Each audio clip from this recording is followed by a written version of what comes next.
कि हमारे election establishment कराती है, हमारे इलेक्शन के पीछे एस्टेब्लिशमेंट। अब एस्टेब्लिशमेंट एक छुपे डाकू हैं, वो कहते हैं कि हमें कोई ना कर नौज मिला, तुम खुदा हो या तुम कहो कि पहले भी मार्शला लगती रही, आप लोग थे, अब मार्शला नहीं है, हुकूमत तो है, कौन नहीं कहा। मैं कहता हूं कि ये तो डमी वजीर आजम है, इनके पल्ले कुछ भी नहीं है।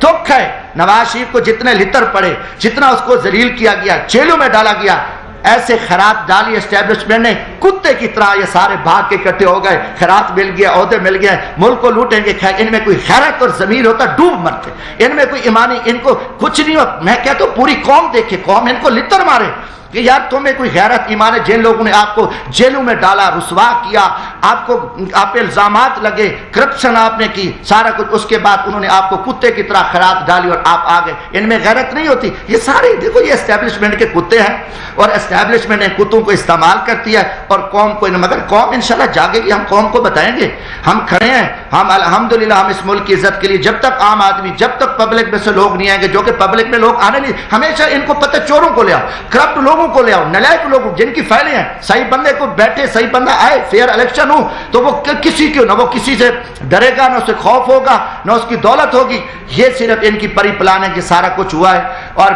मुझे दुख हुआ है, मैं आज इस्लामाबाद यहाँ नेशनल प्रेस क्लब में यही कुछ कि मैं पाकिस्तानी कौम को भी कहता हूँ कि आप जागें इस मुल्क की बका के लिए, यहाँ उम्मीदें न रखें। इस्लामाबाद में मैं रात से, कल से आया हूँ, मुझे दिन को मुकम्मल अंधेरा नजर आ रहा है। इस्लामाबाद में खौफ की फिजा है। इस्लामाबाद, जब इस्लामाबाद में इतना अंधेरा है, पूरा माहौल अबरालूद है, हर तरफ जो है ना खामोशी है, डर है, खौफ है, और खौफ कमरों में, बंद कमरों में बैठ के कौम को तुम जिबा कर रहे हो, जालमाना फैसले कर रहे हो, लोगों के साथ लोगों को जलील कर रहे हो, रुसवा कर रहे हो, और आगे आपके आगे कोई बात ना करे, उनको जोक, उनको उठा लो, मार दो, ये चीजें अब आपकी नहीं चलेंगी। आप मुजरिम होंगे, मुजरिमों को हम कहेंगे, जो मुजरिम है, ये भी हमें कोई, मैं कहता हूं अगले इलेक्शन की कोई उम्मीद नहीं है। चीफ इलेक्शन कमीशन एक ब्यूरोक्रेट्स है और उसमें कोई दम खम नहीं है। फिर मैं यही कहूंगा, और फिर चीफ इलेक्शन कमीशन और फिर हमारी चीफ जस्टिस सुप्रीम कोर्ट मिल के फिर जिबा करेंगे। ये माजी में भी किया है, हमेशा हुआ है, और कोई ढकी छुपी बात नहीं है। ये कि नहीं जी हम नहीं, हाँ ये करते हैं ये सारा कुछ, मगर फिर वही चोरों को, लुटेरों को,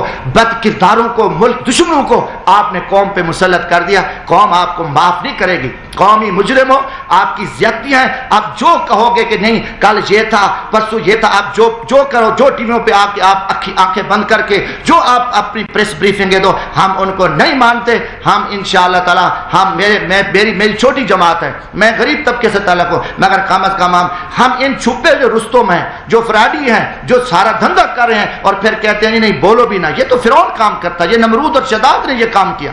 और ये आपको कहो कि हम कोई बात ही ना सुने, हम बर्दाश्त न करें, नहीं जी ये तौहीन अदालत, क्या हम तौहीन अदालत पे थूकते हैं, आपकी तौहीन अदालतों पे। हम अगर आप इतने कौमी मुजरिम हो और हम उर्दू पे डर जाएं कि आप इतनी ज्यादतियां करो, आप इतने जुल्म करो, और आपकी गुंडागर्दी पे कोई ना बोलेगा। आज से इंशाअल्लाह ताला मैं कम अज कम ये पाकिस्तान की इज्जत के लिए, हम पाकिस्तान की बका के लिए, मैं पाकिस्तान के मजदूर तबके को यह पैगाम देना चाहता हूं, जो मेरी क्लास है, कम अज कम ये जो मकरूह चेहरे हैं कौम के सामने ये आ चुके हैं, और कौम फैसला करे। कौम खड़ी हो, कौम नहीं निकलती, कौम नहीं बाहर आती अपने हक के लिए पुरअमन है, तो फिर यही होगा कि माजी की तरह फिर भी वही हुकूमतें बनेगी और डमी हुकूमतें बनेगी। देखो जुल्म की बात यह है, चीफ जस्टिस, अब सुप्रीम कोर्ट में ग्रुप बंदी है, जजेस हैं, एक ग्रुप अलहदा है, एक चीफ जस्टिस का ग्रुप है, दूसरा एंटी चीफ। जज आपस में सलाम नहीं करते, जो कौम, इनको अपनी इस्लाह का पता नहीं है, ये इनके फैसले आए तो आप देखें एस्टेब्लिशमेंट के कहने पे उन्हें अपने जज को जिबा कर दिया, उसके जज के खिलाफ फैसले दे दिए। तो जिनको अपना घर का ख्याल नहीं है, उन्होंने हुकूमत उनके लिए कुछ नहीं है। इस्लामाबाद हाई कोर्ट रात को 12 बजे खुली हुई है, सवेरे इनकी बरके सुमे, नाकाम हीरो की तरह इनकी टीवियों पे बरके आ रही हैं। आप क्या करें? आपको 22 करोड़ अवाम चीख चिल्ला रही है, अवाम आपके फैसले देख रही है, आप यहाँ जो कुछ आप नाकाम हीरो बने रहो, ये निज़ाम अब नहीं चल सकता। मैं कहता हूँ कि ये निज़ाम मुल्क दुश्मन निज़ाम है। इन्होंने पिछले 50-60 साल से कौम को झूठ और फ्रॉड और धोखे पे रखा है। हम ना इस निज़ाम को मानते हैं, ना हम इनकी ताकत को, हम इनको डंडक को। मैंने पहले भी कहा आइन नहीं है, आइन कुछ नहीं है, इसमें कोई आइन की बात करके इनको शर्म नहीं आती। ये खुद आइन को तोड़ने वाले डाकू हैं, ये लुटे, इनका आइन से ताल्लुक नहीं है, मगर ये बेशर्मी की तरफ ये ऐसे बातें करते हैं। तो इंशाअल्लाह ताला ये चीज़ें थी, ये मैं आखिर में, क्योंकि ये हुकूमत जिस तरीके से हटाई गई है, मैं करूँगा इसकी मैं मजम्मत करता हूँ। ये बहुत बड़ी ज्यादती हुई है, ये इसमें अमेरिकन शामिल हैं। देखो मैं 2010 में मुझे याद है मुख्तार मई का केस था मुजफ्फरगढ़ का, आप भी जानते हैं, बड़ा मशहूर केस था। सुप्रीम कोर्ट ने मुलजिम बरी कर दिए। जब सुप्रीम कोर्ट ने मुलजिम बरी किए तो अमरीकी सफीर की इजलास था, जुमे का दिन था मुझे याद है, अमरीकी सफीर था उस वक्त कोई था मुझे ये नहीं याद कोई नाम क्या था उसका, मगर 2010 में अमरीकी सफीर ने एक स्टेटमेंट दी कि पाकिस्तान की अदलिया की क्या हैसियत है, और उन्होंने मुख्तार मई के मुलजिमों को छोड़ दिया। और क्योंकि प्लानिंग थी, साजिश थी, और वहां पे के इस्लाम के खिलाफ भी साजिश थी। वो केस मेरे इलाके का था, मैं जानता था, इतनी बात ही नहीं थी जिसको फैलाया गया।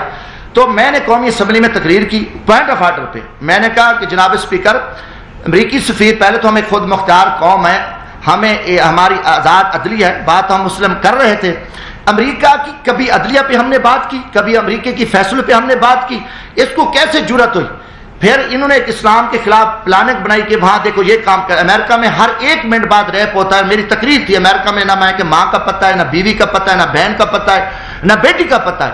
अब ये लोग हमें सबक, ये खुद जिना की पैदावार है, और ये लोग हमें जो है ना दर्श देते हैं। मैं निकला, मैं मियाँ वाली मूसा खेल की पहाड़ियों से था, ईमान सदर से कॉल आ गई, तो मैंने कहा सदर साहब बात क्या, आसिफ जरदारी साहब। मैंने जरदारी साहब, मैं खैर साइड पे गाड़ी खड़ी की, मैं रुक, मैंने फोन सुना, आपने क्या किया है?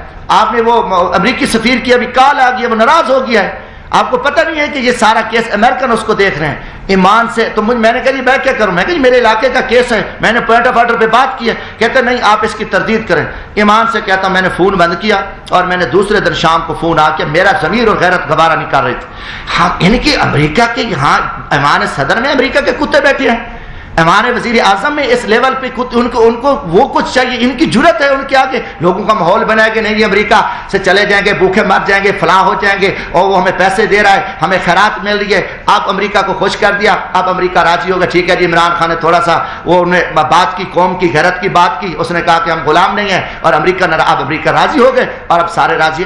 अब देखो, अब आप देखें 71 में क्या हुआ, हमने अक्सरियत थी ना, उसको अकलियत में बदल दिया। हमारे साथ एक खौफनाक वाक़या पेश आया। आज आप देखें 150 या 55 MNA अक्सरियत को आपने 80 सीटों वालों को वजीर आजम बना दिया। आपने वही तरीक तो नहीं दोहराई फिर कि आपने एक अक्सरियत को आप इलेक्शन करा देते, ठीक है इलेक्शन करा दो, वो काम हो गया। आपने वही लुटेरे, वही चोर, वही पकड़ के जो आपके सारा दिन एस्टेब्लिशमेंट के जूते चाटने वाले जो आपके पालतू थे, जिनको आपने कामयाब कराया, अब उनको बुला के कहा कि नहीं जी आप ये नहीं करना, वो नहीं करना, भाई बस उसको आपने फारिग कर दिया। ये ठीक है, अक्सरियत खत्म हो गई थी, अपना उसकी कौमी असम्बली में पावर नहीं तो इलेक्शन हो जाते। आपने ये कितना बड़ा जुल्म करके उनको बिठा दिया, ये चीज नहीं चलेगी। कोई सियासतदान पैदा नहीं हो रहा, अवाम में से कोई सियासतदान नहीं रहा, चंद वही अंग्रेज के सप्लायर, उनकी औलाद है जो अंग्रेज को औरतें शराब सप्लाई करते थे, वही जगीरदार, वही वडेरे, या वही बड़े बड़े बिजनेसमैन जो टैक्स चोर, जो माफिया हैं, वो गैंग्स हैं। आपने मजदूरों की, गरीबों की सियासत को दफन कर दिया, खिदमत की सियासत को दफन कर दिया। मेरे ये सवालात हैं, और ये सवालात का जवाब आपको देना पड़ेगा, क्योंकि मैं आम आदमी हूं। मुझे पूरी पाकिस्तानी कौम ने कहा है, पाकिस्तानी मजदूर बाहर बैठे मेरे से राब्ता करते हैं, मैं ये सवाल करता हूं कि जो खिदमत की सियासत थी, जो जमहूरियत की बात होती थी, लीडर गली मोहल्ले से बन के आते, जो गरीबों के साथ मेहनत मजदूरी करके आएंगे बैठेंगे, ये चूरी खाने वाले मजनू, ये मम्मी डैडी, ये शीमेल कंपनियां, ये जो 40-40 करोड़ की सर्जरी कराने वाले बनावटी लीडर, चोर लुटेरे, ये कौम के मुजरिम हैं, ये डाकू हैं, ये आप इस चीज की जिम्मेदार है, आप इसका जवाब दोगे। बाकी पूरी पाकिस्तानी कौम अफवाज पाकिस्तान के साथ खड़े